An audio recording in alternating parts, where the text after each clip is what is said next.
이렇게 한 주 동안 잘 지내셨어요? 네. 그리고 오늘 수업을 하는데 막 사진을 보니까 막 이상하죠? 자, 오늘 인사 먼저 조금 이렇게 하고 하겠습니다. 두 명씩 짝을 지으세요. 두 명씩 짝을 지으세요. 너무 중요해요.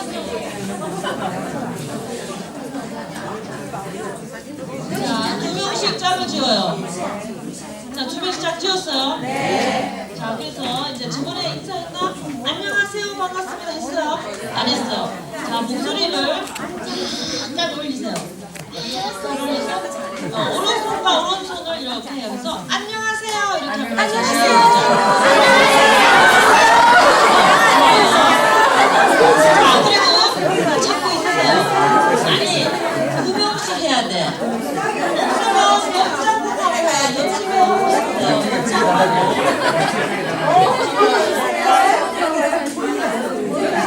아니, 이거 나하고 하세요. 자, 이렇게 하시고 이렇게 해서 안녕하세요 해야죠. 시작. 안녕하세요. 자, 이렇게 잡고 왼손으로 가면 반갑습니다. 자, 시작. 반갑습니다. 자, 그래서 얼굴을 이렇게 해가지고 뭐 하면 이게 안녕하세요. 반갑습니다. 또 만났네. 자, 여기까지. 자, 시작.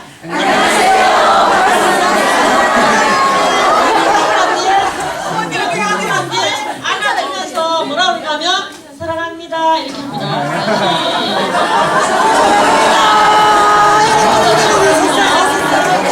여기까지. 자, 시작. 안녕하세요. 반갑습니다.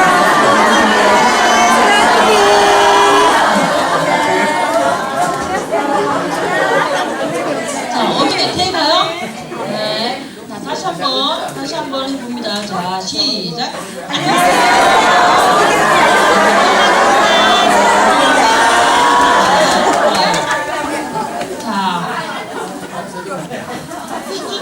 숙제도 하시고 잘 지내셨나요? 네. 좋아요. 자, 우리 남학생이 일어나봐요. 결혼한 지 10년 됐다고 저보고 얘기하더라고요. 자, 국가 우리가 숙제 낸 거 있었어요, 그렇죠? 국가. 자, 이렇게 숙제 글을 이렇게 보여주세요. 숙제 글을 이렇게 보여주세요. 자, 이렇게 숙제했어요, 이분이.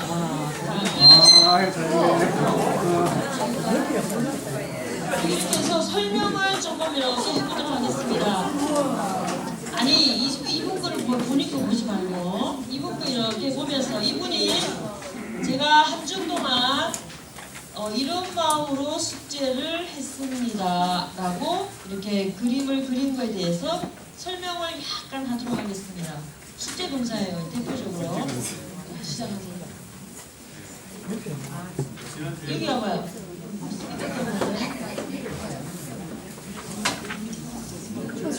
네, 지난주에 숙제 받아가지고 어젯밤에 부랴부랴 했습니다.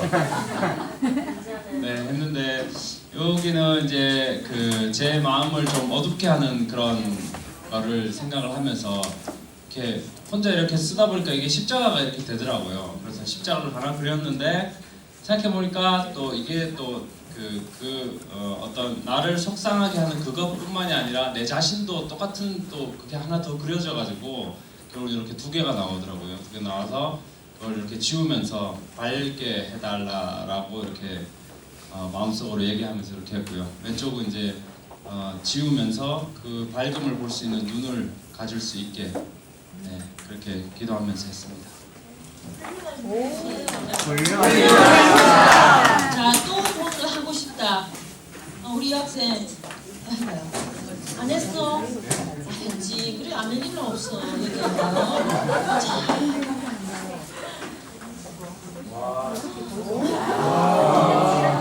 이런 거 사진 찍어야 된다. 저도 저기 숙제라서 사실은 지난주부터 계속 생각하면서 하는 게 아마 수수녀님께서 내어주신 숙제인 것 같은데 바쁘게 부랴부랴 이제 오늘 이렇게 했는데요.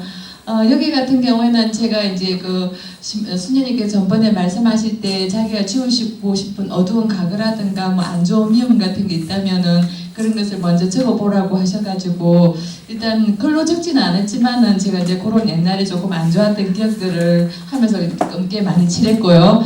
그러고 나서 이제 그것을 좀 벗어나고 이때까지 살면서 많이 벗어나는 프로그램에 의해서 많이 벗어나기도 했는데 그래도 내가 또 찾고 있는 부분이 있는 것 같다고 이렇게 이제 좀 벗어나고 싶다는 그런 의미에서 이렇게 사선으로 많이 긋다 보니까 이만큼 배웠고 그리고 이제 제가 이렇게 눈을 그린 것은 제 눈이 좀 작지만은 제가 조금 더 마음에 큰 눈을 떠가지고 크게 이제 밖의 사선뿐만 아니고 이제 주님을 향해서 이렇게 살아보면 참 좋은 그런 인생을 이렇게 살면서 마감하고 싶다는 그런 마음으로 한번 그려봤습니다. 이상입니다.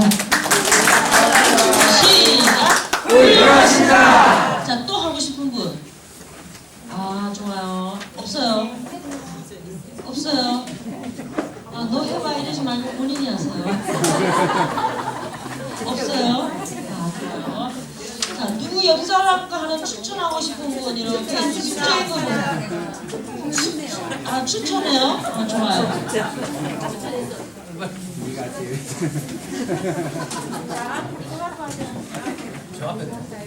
자, 이렇게 했습니다.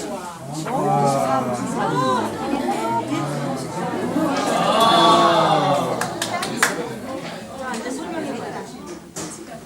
설명하세요. 96쪽에는 제 마음이 이제 어두운 바다, 깜깜한 바다에서요. 정말 아무것도 없는 그 내 어두움을 표시하는데요. 거기서 이제 밝은 빛이 비춰지면서 그 바다 물결이 빛에 비추면 반짝이면서 이쁘잖아요. 그래서 그렇게 표현을 했고요. 그다음에 옆에는 제 마음을 아프게 하는 사람이 세 사람이 있어요.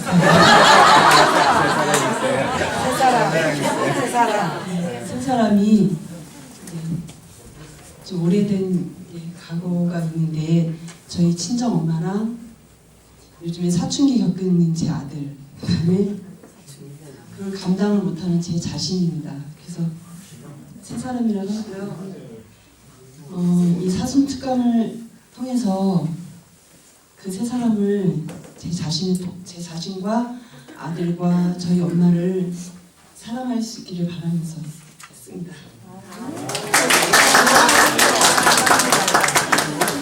자, 우리 주님께서 원하시는 것을 채워주실 것입니다.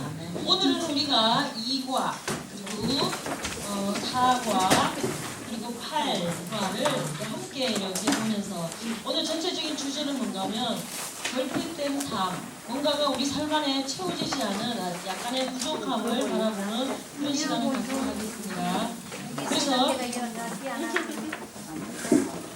그래서 시작 기도로 여러분이 필사해오신 요한복음 2장 1절에서 12절을 읽도록 하겠습니다. 여러분이 필사해오신 요한복음 2장 1절에서 12절. 자, 준비되셨나요? 네. 성부와 성자와 성령의 이름으로 아멘. 시작. 사흘째 날 갈릴레아 가나에서 문이 작자가 있었는데 예수님의 어머니도 거기에 계셨다. 예수님도 제자들과 함께 그 문이 잔치에 초대를 받으셨다. 그런데 포도주가 떨어지자 예수님의 어머니가 예수님께 포도주가 없구나 하였다. 예수님께서 어머니에게 말씀하셨다. 여인이시여 저에게 무엇을 바라십니까? 아직 저의 때가 오지 않았습니다. 그분의 어머니는 일꾼들에게 무엇이든지 그가 시키는 대로 하여라 하고 말하였다. 거기에는 유다인들이 전례에서는 돌로 된 물도 6개가 들어 있었는데 모두 두개동이었다. 예수님께서 일꾼들에게 물독에 물을 채워라 하고 말씀하셨다. 그들이 물통마다 가득 채우자 예수님께서 그들에게 다시 이제는 그것을 벗어 가방장에게 달아다 주어라 하셨다. 그들은 곧 그것을 달아갔다.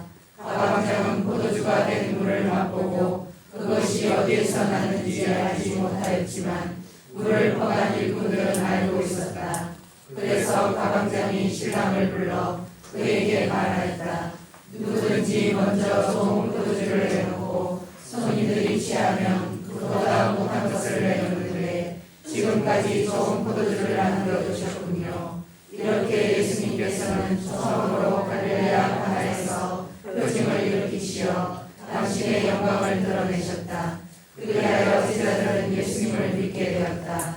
그 뒤에 예수님께서는 어머니와 형제들과 제자들과 함께 가파르나움으로 내려가셨다. 그러나 그곳에 여러 날 머무르지는 않으셨다. 성부와 성자와 성령의 이름으로 아멘. 오늘 우리가 이렇게 보는 거는 카나의 혼인 잔치, 이걸 한번 먼저 이렇게 보도록 하겠습니다. 여기 결혼 안 하시는 분 계세요? 신혼만 저 빼고. 다 하셨구나. 어쨌든 굉장히 좋겠네요. 오늘 성경의 전체적인 배경은 어딘가 하면요, 바로 갈릴리아 지역입니다. 갈릴리아 지역. 다음 주에 이제 갈릴리아 지역과 베타니아, 예루살렘 이 지역을 좀 더 구체적으로 이렇게 볼 건데, 여러분들이 이제 책 뒤에 보면 지도가 있어요. 지도 먼저 한번 보시겠어요? 지도를 아니 제일 뒤에, 제일 뒤쪽에 보면 지도가 이렇게 있습니다. 찾으셨어요? 네. 자, 지도인데 여기 보면 여기가 어딘가면 갈릴리아 호수입니다. 갈릴리아 호수. 그리고 예수님이 성장하셨던 곳. 여기 어딘가면 바로 여기 나자렛입니다. 거기 있죠, 그렇죠? 그래서 버스 타고 나자렛에서 한 20분도 안 가면 카나라는 지역이 나오고 있어요. 거기 찾으셨어요, 카나? 네. 좋아요. 이 지역에서 이렇게 있는데 전설의 고향에 의하면, 유다의 전설의 고향에 의하면 요쪽이 예수님의 어머니 마리아와 친척 관계를 이루고 있는 그 사람이었을 거다, 이렇게 얘기를 하고 있습니다. 자, 그러면서 이제 앞으로 가세요. 앞으로 가는데, 자, 오늘 여기서 보면 이제 카나 혼인 잔치인데 등장하는 인물들이 있어요, 그렇죠? 등장하는 인물이 제일 처음에 누구였나요? 제일 처음에 누구 있어요? 그렇죠, 예수님. 신약의 주인공은 누구예요? 예수님. 우리 남학생 허리 아프니까 저를 완전히 이렇게 보세요. 필기까지 할 필요는 없지만 이렇게 허리 아파요. 이렇게 보이세요, 저를. 자, 예수님이 등장합니다. 또 누구 있을까요? 제자. 또 누구 있어요? 어머니 마리아. 또 누구 있을까요? 그렇지. 예리하십니다. 잔치집에 누가 있어요? 신랑, 신부가 있습니다. 또 누구 있을까요? 또 누구 있어요? 여기 뭐 성경에 나오는 가방장, 또 일꾼들이 있을 거예요, 그렇죠? 일꾼들. 또 누구 있을까요? 그렇죠, 손님들 있어요. 뭐 등등 기타 등등 이런 많은 사람들이 지금 이 잔치에서 행복함을 누리고 있는 그 순간입니다. 행복함을 누리고 있는 그 순간. 많은 사람들이 먹고 놀고 노래하고 이렇게 해요. 그런데 유다의 생활, 즉 결혼 풍습은 뭐냐면 일주일 동안 이렇게 이웃입니다. 일주일 동안. 우리도 옛날에는 결혼할 때 보면 좀 기간이 길었어요, 그렇죠? 근데 요사이는 좀 안 그런데, 그래서 카나에서 이제 7일 동안 이제 결혼을 이렇게 합니다. 결혼 이제 식을 계속하면서 이제 잔치를 벌이고 있는데, 여기서 가장 중요한 게 뭔가 하면 포도주예요. 여기서 우리는 이제 뭐가 중요하겠어요?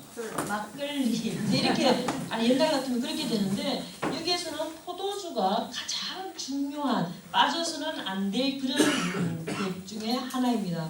그래서 예를 들어서 잔치를 베푸는데 남자 집에서 포도주가 중간에 떨어졌다, 이렇게 하면 그 여성의 그 아버지, 장인 어른이 자기 집 가문을 모독했다, 이래서 그 자리에서 파혼할 수 있어요.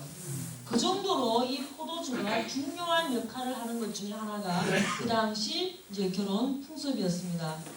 그런데 여기에서 한참 이제 즐겁게 놀고 다 있는데, 여기서 아주 섬세함을 발휘하는 사람이 누군가 하면 바로 어머니라는 것을 이렇게 볼 수 있어요. 자, 그럼 우리가 먼저 이 포도주에 대해서 한번 더 깊이 보도록 하겠습니다.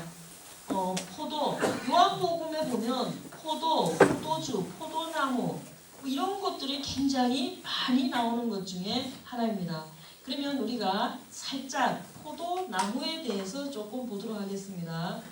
요한복음 15장에 보면 나는 참 포도나무요, 너희는 뭐라고 그래요? 가지라, 이렇게 표현하고 있습니다. 그런데 이게 포도나무가 이렇게, 여기 혹시 포도 농사 짓는 분 계세요? 다행이다, 없으셔서. 포도를 이렇게 하면 포도나무를 심으면 얘를 5년까지는 포도를 먹지 못해요. 왜? 열리지 않기 때문에. 열리기는 열리는데 그 당시 여기에서는 뭔가 하면 포도가 이렇게 이제 포도나무를 심었어요. 그럼 가지가 이제 이렇게 뻗어요. 그러면 이 주인은 이제 그 하는 일이 뭔가 하면 가지를 잘라내는 일을 하고 있습니다.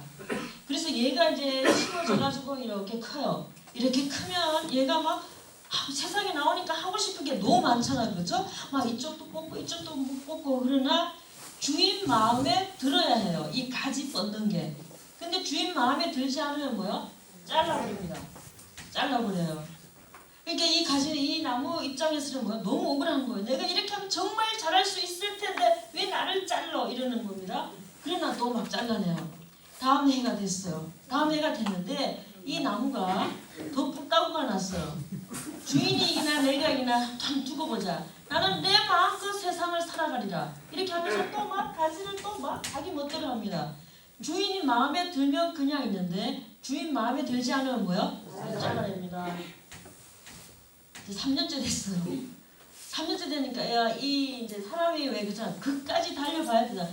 이제 우리가 막 그래요. 그러지 마세요. 그러지 마세요. 이러면 더 하고 싶은 게 있어요. 그래서 벽에 딱 가서 머리가 깨져서 피가 막 흘러보고 이래야지만 그 말이 아니었구나 돌아옵니다. 이처럼 이 나무도 이제 3년째 됐는데도 자기가 이제 좀 더 건강해졌잖아. 그렇죠? 땅에 막 뿌리를 이렇게 내리고 있으니까 더 자기 나름대로 할 수 있다고 생각하고 더 힘차게 이제 막 뻗어나갑니다. 주인의 마음에 들면 그냥 둬요. 주인의 마음에 들지 않으니까 뭐요? 잘라나요. 4년째 됐어요. 4년째 됐는데 이제 나무가 또 이렇게 하더니 그때는 누구를 봐요? 주인을 봅니다. 나무가 그런데요. 아니 진짜로 이 나무가 주인의 눈치를 보면서 그때부터는 뭔가 하면 자기가 이제 자르니까 뭐야 아프잖아요. 그렇죠? 잘라내는 이런 것들이 쉽지 않아요. 아프고 상처가 있고 그게 또 막 이렇게 해야 되고 여러 가지 겪는데 4년째는 이 나무가 그런데요. 주인이 뭘 원할까? 내가 이쪽으로 가면 자르지 않을까? 이쪽으로 가면 자르지 않을까? 이거를 생각을 한대요. 나무도 생각을 한대요. 무슨 말인지 알죠? 그래서 이 포도나무 나는 가지 차르기 이런 것들이 나오는 거예요. 그냥 나오는 성경처럼 그냥 나오는 게 하나도 없습니다. 그래서 제가 진짜 그런가 또 포도원한테 물어봤어요. 그랬더니 주인만 더 많은 열매 그리고 더 풍성한 열매, 더 맛나는 열매를 맺기 위해서는 아프지만 다 잘라낸대요. 이제 그러면 4년째 되면 주인이 마음에 들게끔 얘가 이런 거 여기로 가볼까 조심스러워지는 거예요. 여기로 가볼까 이쪽으로 가볼까 이렇게 하면서 5년째 되면 주인의 마음을 나무가 알기 때문에 그때부터는 뭐예요? 아주 튼튼하고 맛있는 주인의 마음에 드는 열매를 맺는 게 바로 이 포도나무가 하는 일 중에 하나랍니다. 그런데 이 포도나무는 그러면 수명이 언젠가 60년 동안 살는데요. 근데 포도주 중에 가장 비싼 게 뭔가 하면 60년이 넘은 포도나무에서 딴 포도로 만든 포도주가 어떻게요? 가장 맛있는 것 중에 하나래요. 그게 있을는지는 잘 모르겠지만 어쨌든 이제 그런 식으로 우리가 이제 이렇게 포도를 조금 이렇게 생각해 볼 수 있습니다. 그러면서 이 포도주 여기서 말하는 거는 이제 성경에서 여기서 얘기하는 거는 그냥 우리에게 하는 예수님의 말씀을 잘 알아듣기 위한 것이지만 또 많은 학자들이 성경을 이렇게 하다 보니까 예수님께서 여기에서 우리에게 꼭 하고 싶은 말이 있어요. 그거를 갖다가 지금 우리가 이제 이렇게 살펴보는 거죠. 여기서 포도주, 이 포도주는 우리가 가방장이 여기서 얘기할 때 보면 뭔가 하면 처음에 먹던 것보다도 더 맛 좋은 최고의 상품인 포도주다 이렇게 표현하고 있습니다. 그걸 우리가 일단은 염두를 조금 이렇게 해둬야 되는 거죠. 그리고 이 포도주는 뭐예요? 아주 절대적으로 필요한 것 중에 하나라는 것을 우리가 오늘 여기서 이렇게 보게 됩니다. 포도주. 결혼식에서는 결혼 예식에서는 꼭 필요한 게 바로 이거이죠. 그러면서 우리의 삶 안에서도 우리 주님께서 마련해 주신 포도주가 있었다는 거예요. 우리 삶 안에서. 그게 우리가 한번 생각해 볼 때는 여러 가지 형태로 이렇게 있습니다. 우리가 가족을 만났을 때, 가족을 만나서 우리가 함께 살면서 사랑을 나누었던 게, 이게 주님께서 우리에게 주신 맛 좋은 포도주가 될 수 있었습니다. 그리고 내가 사회생활을 하면서 만났던 많은 인간관계 안에서 뭐예요? 맛 좋은 포도주, 내 삶을 또 풍성하게 해주는 그 맛 좋은 포도주의 삶을 살 수 있도록 우리 주님께서 이미 우리에게 주셨다는 것을 알 수 있습니다. 그리고 또 하나가 뭔가 하면 우리가 이렇게 생각하면서 나 혼자는 살 수 없기 때문에 창세기에도 뭐예요? 그에 맞는 짝을 만들어 주셨다고 얘기합니다. 그래서 여러분들이 결혼을 하게 되면서 생활의 삶의 반려자로서, 배우자로서 평생을 함께 가는 그 사람을 만남으로 인해서 뭐예요? 내 삶이 더 풍성한 맛 좋은 포도주의 삶을 살게 됐다는 것을 우리가 이렇게 보게 됩니다. 그리고 또 하나는 뭔가 하면 우리의 이제 애들이 우리 조카가 우리 이제 언니 보고 하는 말이 뭔가 하면 엄마 제가 왜 태어났어요? 이렇게 물으니까 많은 사람들이 뭐라고 그래요? 그거는 엄마와 아빠의 사랑의 표시야. 이렇게 얘기해주면 얼마나 좋겠어, 그렇죠? 어쩌다 보니까 이렇게 하면 어쩌다 보니까 이렇게 안 된다는. 그러면서 여러분에게 또 사랑의 그 결정체로 뭐요? 자녀라는 선물을 우리 예수님께서 주시면서, 우리 주님께서 우리에게 주시면서 맛 좋은 포도주의 삶을 살 수 있도록 이미 우리에게 어떻게 했어요? 마련해놨다는 것을 우리가 이미 볼 수 있습니다. 여기에서. 그런데 우리의 삶을 이렇게 살다 보면 이렇게 맛 좋은 포도주가 있었는데 서로 잘 알게 돼요. 부모님과 자녀와의 관계도 잘 알게 되고 또 배우자의 관계, 그리고 사회생활을 하면서 여러 가지 만났던 그 사람들을 내가 잘 알 수 있고 너무나 잘 안다고 생각하니까 거기 안에서 뭐예요? 포도주가 떨어졌는지 안 떨어졌는지 우리 삶 안에서 찾아볼 수가 없는 그런 상황이 되고 있다는 것을 여기서 조금 우리가 볼 수 있습니다. 물론 이 부분에 대해서 신학적인 표현은 수만 가지가 다 있습니다. 저처럼 이렇게 풀이하는 사람, 아니면 어떤 사람 다 있어요. 그런데 여기서 우리가 이제 오늘 보는 거는 결핍된 삶이 과연 우리가 어떤 것인가를 살펴보는 것 안에서 부족한 포도주, 이거를 우리가 한번 이렇게 살펴보는 겁니다. 그런데 독이 있어요. 포도주를 담는 독이 이제 이렇게 있는데 이게 하나에 가면 항아리처럼 이렇게 생기지 않았어요. 항아리처럼 이렇게 생기지 않고 이게 엄청난 큰 독이에요. 그래서 여기서 이제 물을 이렇게 하는데 이 엄청난 독이 비었다. 이게 뭔가 하면 메마름을 뜻하는 것 중 하나입니다. 메마름. 우리에게 풍부함이 있었지만 이걸 우리가 너무 많이 마셨어, 포도주를. 그래서 이 포도주 이게 독이 비었어요. 이 비었다는 것은 뭔가 하면 메마름을 이렇게 뜻하는 거고, 또 하나는 뭔가 하면 우리가 살아가면서 우리가 계속 갖게 되는 그 희망을 잃어버렸다. 이런 표현들을 영성학자들은 많이 이렇게 표현하고 있습니다. 그래서 이게 빈 독이다. 이거는 뭔가 하면 희망을 잃어버린 상징 중에 하나가 바로 빈 독이라는 것을 여기서 이렇게 볼 수 있죠. 그런데 우리 예수님께서는 여기에서 이제 우리 자신이 빈 독이 이게 비어져 있는지 안 비어져 있는지 잘 모를 경우가 많습니다. 그러면 우리가 한번 여기 다 결혼을 했으니까 뭐 20년, 10년 아니면 뭐 엊그저께 결혼하신 분들도 있을 수 있어요. 그러면 우리가 이제 그 풍성한 삶을 어떻게 계속 체크해 볼 수 있는가 한번 이렇게 보죠. 제가 뭐 그림을 뭐 피카소처럼 그리는 건 아닌데 이게 뭔 것 같아요? 아무도 몰라요. 저희는 몰라요. 뭐인 것 같아요? 호빵, 또 동굴과 비슷해요. 우리 예리하시네. 또 이게 뭔가 하면 아궁이에요. 아궁이 옛날에 이렇게 불 뗄 때 아궁이 이렇게 보셨죠, 그렇죠? 아궁이에 불이 막 피기 위해서는 뭐가 제일 필요해요? 장작이 필요합니다, 그렇죠? 장작이 필요해요. 근데 우리 모두가 이제 장작이었어요. 근데 거기에서 어떤 사랑의 결정체를 이렇게 보면서 여기서 뭐가 타올라요? 불이 막 타올라요. 그렇죠? 불이 막 타올라가지고 여기서 이렇게 자기 하나 놔두게 안 돼, 자기 세 개 놔두게 막 이러면서 사랑의 꽃을 피우기 위해서 서로 간에 이런 일이 생깁니다. 요때 뭐 생겨요? 애기 생겨요. 그렇죠? 애기 다 생깁니다. 그런데 처음에 우리가 만났을 때는 막 서로 이게 불꽃이 막 터져 나가면 아궁이가 터질 만큼 사랑의 불씨를 이렇게 갖고 있어요. 그런데 이제 조금 이게 살다 보니까 뭔가면 이제 3년 전까지는 이런데요. 자기 없이는 못 살아. 자기 없이는 못 살아. 뭐 이렇게 하고 막 불안하고 이런데 3년 지나고 30년까지는 뭔가면 너 때문에 못 살아. 너랑 나 때문에 뭐 저는 안 살아봐서 잘 모르겠는데 어쨌든 이게 뭔가면 사랑이 없어서 너 때문에 못 살아 이게 아니라 뭔가면 이제 자기 부인이나 자기 남편을 너무 잘 알기 때문에 뭐예요? 이제 그런 말들을 할 수 있는 것 중에 이렇게 하나이죠.